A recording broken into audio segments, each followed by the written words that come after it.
Assalamualaikum warahmatullahi wabarakatuh. Halo guys, kembali lagi bersama saya Bobby Herian. Kali ini kita akan kembali komentari video dari Pripahid yang berjudul Top 5 Ustadz Kainama Geruduk Seruduk Ustadz Lain. Kita akan langsung tonton videonya, besok akan kita komentari guys.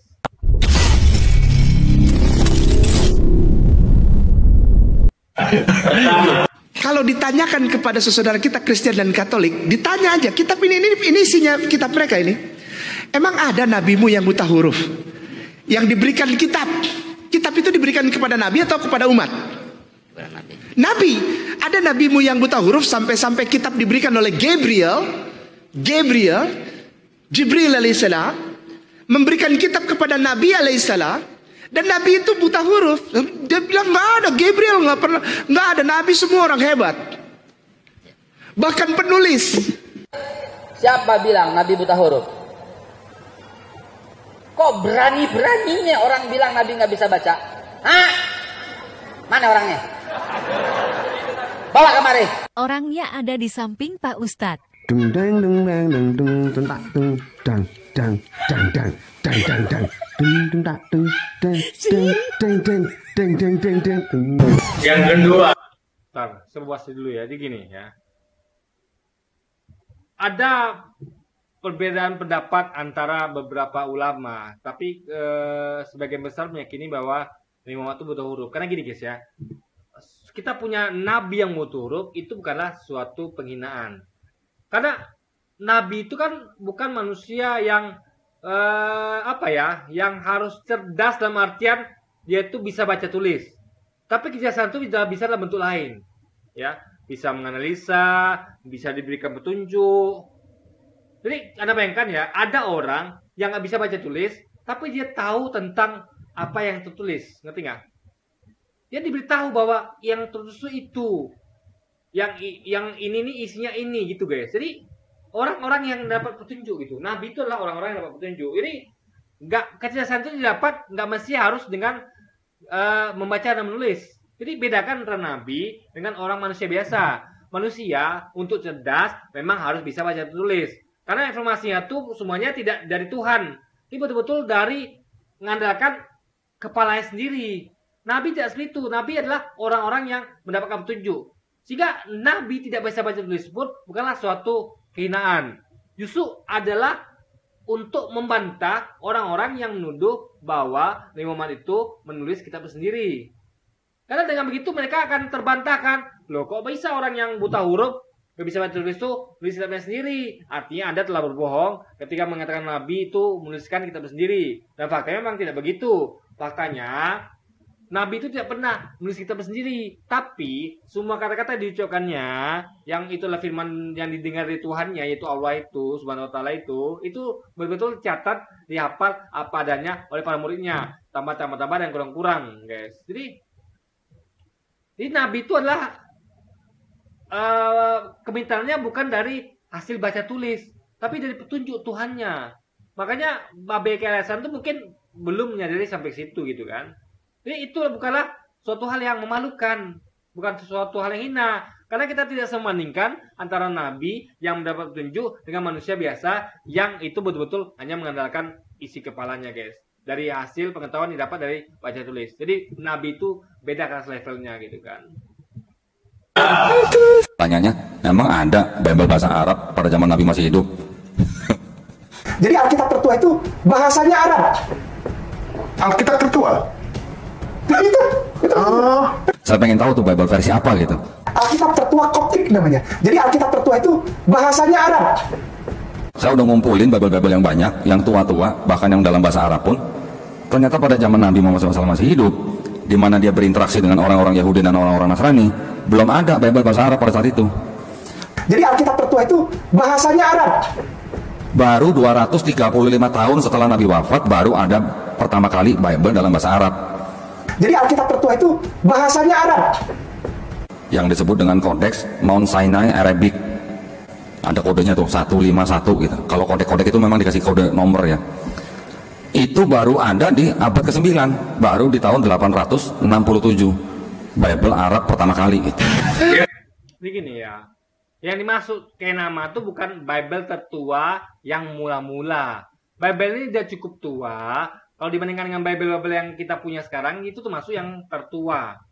Misalnya kayak kita mau ngomong tentang manusia tertua yang hidup di abad ini. Kita akan ngomong bukan satu orang saja, tapi ngomong tentang berapa orang yang umurnya itu sekitar 70 mungkin sampai 100 lebih gitu. Jadi yang dimaksud itu adalah bukan yang paling tua. Tertua maksudnya termasuk yang paling tua gitu guys. Makanya kan Usaha Kenama tuh mengatakan bahwa itu tuh ada tertulisnya itu adalah sekitar tahun 600 sampai 900. Dan itu didetailkan oleh Donitan dengan mengatakan bahwa sekitar tahun 800-an guys. Jadi ini ada masalah Anda tuh mengerti nggak apa yang disampaikan dengan Kenama apa tidak gitu. Jadi bukan ngomong tentang Alkitab tertua yang waktu zaman Yesus, bukan. Tapi Alkitab yang ada setelah periode dari Nabi Muhammad ada guys. Setelah itu periodenya. Jadi tertua dihitung dari waktu itu, bukan tertua dihitung dari sejak Yesus datang guys. Itu logika berpikirnya kan. Ketiga. Sekali lagi, kalau ada orang, Islam, Kristen, agama apapun, saya nggak peduli. Dia melakukan penistaan, penipuan, pembohongan, dan pembodohan publik. Kalau dia bilang, kata Injil dalam Al-Quran itu menjiplak Evangelion. Itu orangnya. Penistaan, penipuan, pembohongan, dan pembodohan publik. Cari aja yang suka ngomong gitu. Nah, sementara kata Injil itu tidak bisa diuraikan asal-usulnya dari bahasa Arab, ataupun dari bahasa Ibrani, ataupun dari bahasa Amhari. Ternyata itu memang diadopsi atau berasal dari bahasa Yunani yang mengalami semitisasi. Memang istilah Injil itu bukan asli bahasa Suryani, bukan asli bahasa Ibrani, dan bukan asli bahasa Amhari, tapi lebih dekat ada kaitan dengan bahasa Yunani atau Greek word yang disebut Evangelion. Injil itu bukan asli bahasa. Dia melakukan penistaan, penipuan. Sekali lagi, kalau ada orang, Islam, Kristen, agama apapun, saya nggak peduli. Dia melakukan penistaan, penipuan, pembohongan, dan pembodohan publik. Kalau dia bilang, kata Injil dalam Al-Quran itu menjiplak Evangelion. Itu orangnya. Penistaan, penipuan, pembohongan, dan pembodohan publik. Cari aja yang suka ngomong gitu.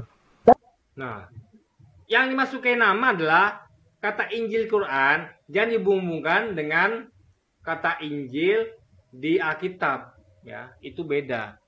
Injil di Alkitab itu diambil dari bahasa, bukan bahasa ini ya, tapi bahasa Yunani. Beda ya. Injil dalam Al-Quran itu adalah diambil dari bahasa Arab, ya, Injil. Jadi beda, konteksnya beda gitu. Jadi konteks Injil dengan bahasa Yunani, dengan Injil dalam bahasa Arab itu beda, guys. Jadi ini adalah dua hal pendapat yang tidak bisa dihubungkan gitu.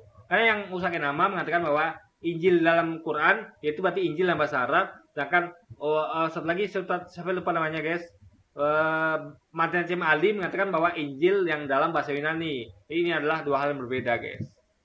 Nah, sementara kata Injil itu tidak bisa diuraikan asal-usulnya dari bahasa Arab, ataupun dari bahasa Ibrani, ataupun dari bahasa Amhari. Ternyata itu memang diadopsi atau berasal dari bahasa Yunani yang mengalami semitisasi.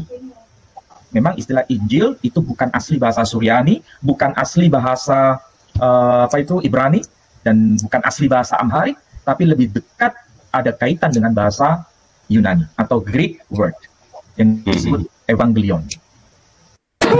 Yang keempat, jangan terima cowok yang rambutnya diwarnain. Kenapa? Kenapa Ustaz? Karena yang laki-laki rambutnya diwarnain hanya laki-laki yang di atas 60 tahun.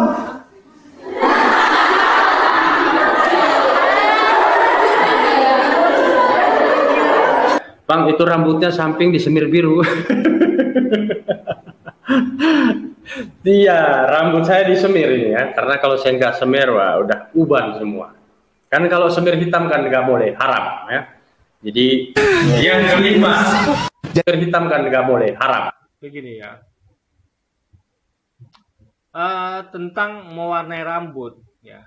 Sekali lagi ya, saya ngomong ya. Itu maksudnya gini loh. Kita kan tahu bahwa kita tuh harusnya rambut kita ini adalah suatu hal yang harusnya kita tuh konteksnya harus bersyukur. Kita dilahirkan dengan rambut seperti apa warnanya gitu. Kita nggak boleh ngubah sesuatu yang sudah dianugerahkan gitu. Kecuali mungkin dalam konteks ya, Anda tuh pengen suatu kebaikan. Misalnya kayak orang itu dia mau supaya dakwanya lebih terima, dia bergaya gaul gitu. Itu nggak masalah gitu. Niat tergantung niatnya. Tapi kalau untuk ngubah bahwa Anda nggak suka dengan ciptaan Allah ini, itu jadi masalah gitu. Ngerti nggak?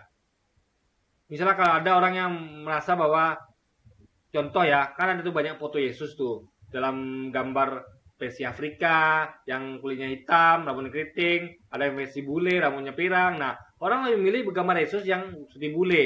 Karena mereka nggak suka punya Tuhan yang kulit hitam misalnya, rambutnya keriting. Mereka malu mungkin. Nah, itu nggak boleh.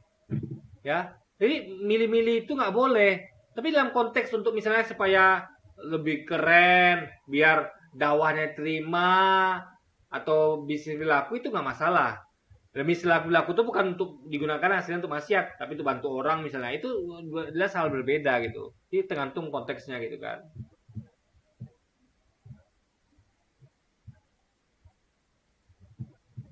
Ya. Jadi yang kelima. Jadi murid kalau ketemu guru cium jidatnya. Ini yang dilakukan Yudas kepada Yesus Kristus, yang lalu ada timbul pemikiran bahwa Yudas disalib. Yudas disalib. Tidak, Yudas tidak disalib. Dan siapa yang disalib itu? Walakin subbihalahum, ada orang yang diserupakan namanya, dia adalah Yudas Iskariot yang disogok pakai uang emas untuk menunjukkan tempat persembunyian. Yang mengatakan Yudas Iskariot itu berpeluang dari Israeliat, ilmu dari Yahudi, informasi dari Yahudi. Hati-hati penyesatan, ini tafsir loh ini. Jadi yang tersalib itu bukan Yudas, Barsabas. Yang dipaku siapa? Namanya Yehohanan pada tahun 36 Masehi. Begini ya, Quran itu tidak menjelaskan siapa yang salib, dan itu nggak penting. Makanya berbeda pendapat itu boleh. Siapa yang salib itu Anda boleh yakini siapa gitu. Yang penting yang salib itu bukan Yesus, itu yang penting. Kalau Anda meyakini bahwa salib itu Yesus, maka sesatlah Anda. Tapi kalau Anda meyakini itu adalah sesuatu yang lain yang bukan Yesus, Anda masih bisa diterima. Karena memang selama Quran tidak pernah menyebut, ya nggak masalah untuk diyakini dan perdebatkan. Itu bukanlah suatu hal prinsip dalam Islam. Karena nggak penting juga untuk tahu siapa yang salib. Yang penting Yesus nggak salib, selesai. Artinya tidak ada penebusan dosa, tidak ada dosa ditanggung Tuhan tuh nggak ada. Semua orang akan menjawab kepada dosanya sendiri masing-masing. Itu yang penting. Artinya semua orang akan bertanggung jawab atas dosa masing-masing. Tidak ada lempar-lemparan dosa pada Yesus, nggak ada. Sebuah apa yang berbuat, dia akan bertanggung jawab, guys. Itulah yang penting, yang harus dipahami. Oke, jadi ini kayaknya nggak tahu nih, kita putar sebentar ya. Saya yakin ini adalah kelanjutannya pasti video pengulangan, guys. Wow, luar biasa. Nah, kan? Wow. Memang keren, cadas, sepandai-pandai. Nah, ini udah pengulangan nih. Udah, kita skip aja videonya ya. Oke guys, jadi mungkin sekian dulu aja video kita kali ini, dan sampai jumpa lagi di video-video selanjutnya, dan wassalamualaikum warahmatullahi wabarakatuh guys.